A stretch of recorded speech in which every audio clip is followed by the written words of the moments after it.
Os brasileiros estão vivendo mais. Um estudo mostrou que a expectativa de vida saltou de 72 para 75 anos. Isso porque eles estão comendo melhor, dormindo bem e se exercitando com muito mais frequência. Prova disso é o senhor Joaquim, que vai contar pra gente um dos segredos da longevidade. Joaquim, há quanto tempo o senhor se exercita? Há quanto tempo? Bom, eu comecei assim seriamente em 88. E quais são os benefícios agora para o corpo que o senhor percebeu depois que o senhor começou a se exercitar? Olha, uma das coisas que eu percebo muito bem é que os meus contemporâneos, né? Eles estão todos reclamando de dor na junta, que dor nas costas, e dói aqui, dói ali. Pô, agora, graças a Deus, eu não tenho dor nenhuma. Agora, faço exercício todo dia. Saúde é muito viva, de carne e osso, e com muito sangue circulando, graças a Deus, porque parece que um segredo da vida é deixar o sangue circular, né? Então agora conta outro segredo pra gente. Quantos anos o senhor tem? Que eu tenho de vida? De vida eu fiz 83 nesse princípio de mês. E quem diria que os idosos ganhariam cada vez mais destaque na sociedade? Durante anos, as últimas gerações cresceram ouvindo que o futuro estava nas mãos dos jovens. Pelo visto, as coisas mudaram. Hoje, os idosos estão a todo vapor. Eles se exercitam, movimentam a economia e continuam no mercado de trabalho. Tudo isso sem esquecer de cuidar do físico e da mente. Hoje eu trabalho com recursos hídricos. Trabalho para criar uma gestão das águas para que não aconteça com todos o que aconteceu com o pessoal de São Paulo esse ano, 2 anos atrás, onde quase ficaram sem água lá, né?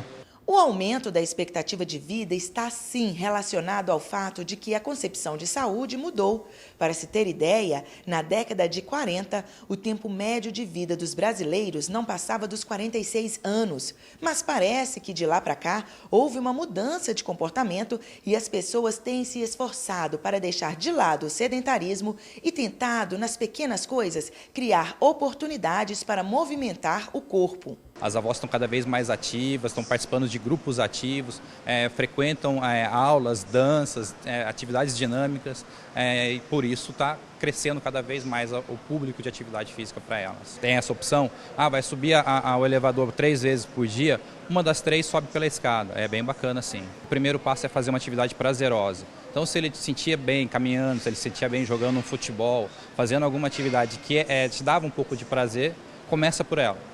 É legal. E buscar uma academia para fazer um condicionamento físico, para te dar um suporte para aguentar essa atividade.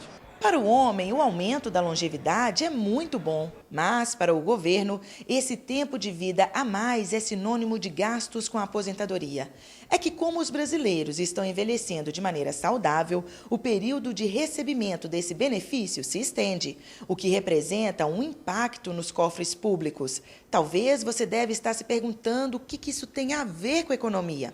Para entender melhor, vale lembrar que a realidade do Brasil de hoje não é a mesma de anos atrás. Nas últimas 2 décadas, o país tinha um considerável número de trabalhadores em idade ativa, entre 20 e 60 anos.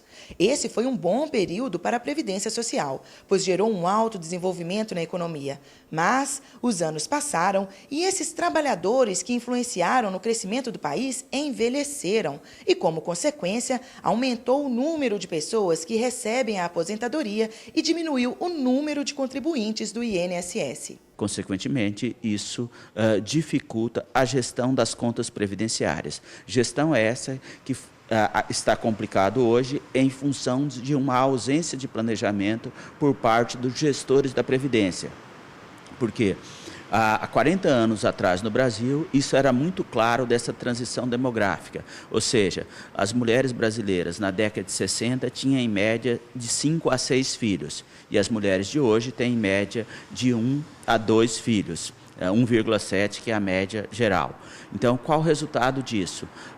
Os gestores públicos deveriam ter planejado, nesse momento de queda na taxa de natalidade, uma política previdenciária daqueles que estavam entrando no sistema previdenciário, por exemplo, na década de 60, 70, 80, 90, até os dias atuais. O fato é que, ultimamente, têm sido constantes os noticiários a respeito de uma reforma na Previdência. Ou seja, com o aumento da expectativa de vida dos brasileiros, o governo discute a ideia de prolongar o tempo de trabalho do contribuinte, na expectativa de amenizar gastos considerados extras com as contas previdenciárias. O objetivo do governo com a proposta de reforma previdenciária é uma reforma muito abrupta, não respeitando os direitos adquiridos desses trabalhadores.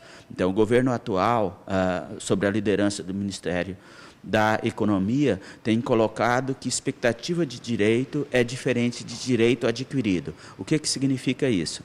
As pessoas que entraram no sistema previdenciário há cerca de 10, 20 anos atrás, não têm os seus direitos respeitados, já que o governo entende isso como expectativa de direito só. Muda a regra no meio do jogo. Isso é muito ruim para aqueles que fizeram o planejamento. E a argumentação do governo é que não tem dinheiro para pagar esse número de aposentados que tende a crescer. Só que o problema é que o próprio governo que errou no projeto de planejamento pensando nesse envelhecimento da população. E você se lembra do seu Francisco, aquele do início da reportagem? Ele e tantos outros brasileiros são exemplos de aposentados que continuam na ativa, contribuindo com a economia e complementando a renda. E você, quer saber o segredo de tamanha disposição? Agora, precisa cuidar, né? Senão não adianta nada também um bom DNA se você arrebenta tudo com bobagens durante a vida, né?